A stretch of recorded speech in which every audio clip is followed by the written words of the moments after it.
Assalamualaikum warahmatullahi wabarakatuh. Perkenalkan, nama saya Diki Robiansa Gumilar. Saya dari jurusan Teknik Elektro Pinjani angkatan 2019 kelas C. Ya, pada kesempatan ini saya akan membahas fisika dasar 2 bab 8 ya, tentang arus bolak-balik.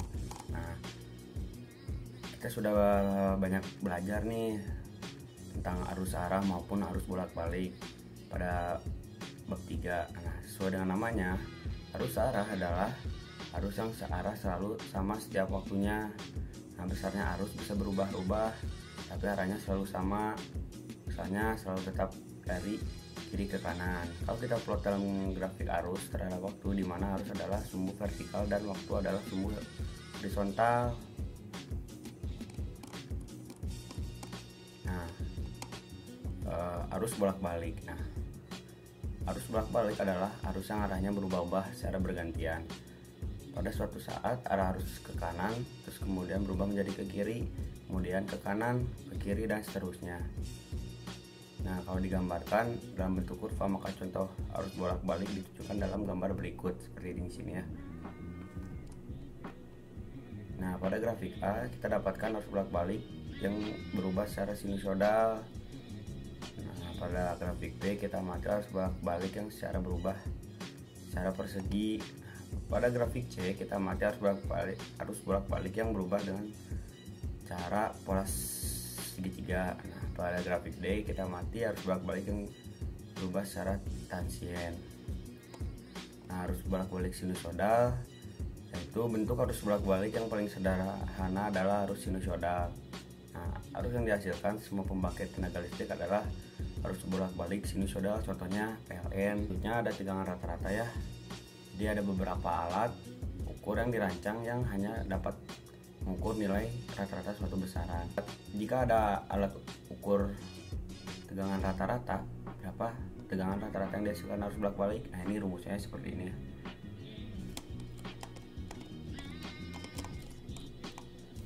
Selanjutnya ada tegangan root mean square. Nah, untuk arus bolak-balik, nilai rata-rata tidak memberikan informasi yang lengkap tentang besaran arus atau tegangan, misalnya amplitudo. Nah, karena berapapun besar amplitudo, nilai rata-rata selalu 0. Nah, apabila kita gunakan alat ukur tegangan rata-rata, maka kita akan amati tegangan listrik PLN selalu 0.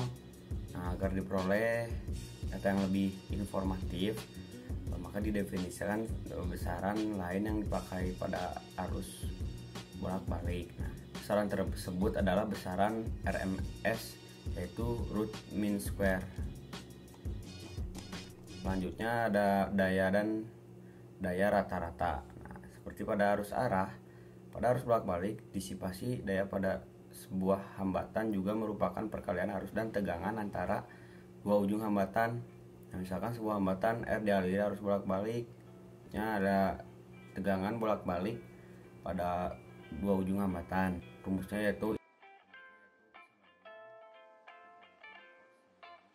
selanjutnya ada tegangan antara dua ujung kapasitor. Nah, ini ada gambar arus bolak-balik melewati sebuah kapasitor. Mari kita hitung tegangan antara dua ujung kapasitor. Dapat dihitung dengan persamaan VC sama dengan Q dibagi C. Nah, selanjutnya ada tegangan antara dua ujung induktor. Misalkan induktor dengan induktansi L juga dialiri arus yang memenuhi persamaan 8-17. Nah, berapa tegangan antara dua ujung induktor tersebut? Nah, ini ada gambar arus bolak-balik melewati sebuah induktor ya.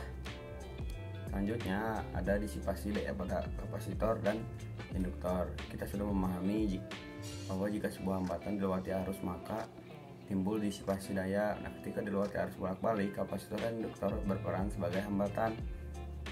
Disipasi daya pada kapasitor. Disipasi daya pada kapasitor memenuhi PSC sama dengan V kali C kali I. Yang kedua ada disipasi daya pada induktor. Nah, disipasi daya pada induktor memenuhi PL sama dengan F kali L kali I. Selanjutnya ada diagram fasor ya. Pada bagian berikutnya kita akan mempelajari rangkaian arus bolak-balik. Pencarian arus dan tegangan pada rangkaian ini lebih rumit daripada pencarian yang sama pada rangkaian arus arah. Nah, pada rangkaian arus bolak-balik kita akan memecahkan bersama mengandung fungsi trigonometri. Kita ada operasi trigonometri dengan diagram fasor.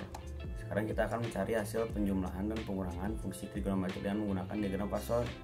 Akan terlihat bahwa yang kita cari nanti ternyata proses penjumlahan dan pengurangan vektor seperti yang telah kita pelajari di kelas 1.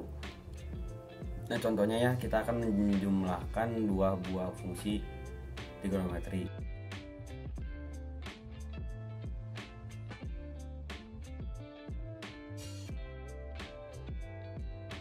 Nah, selanjutnya ada rangkaian arus bolak-balik.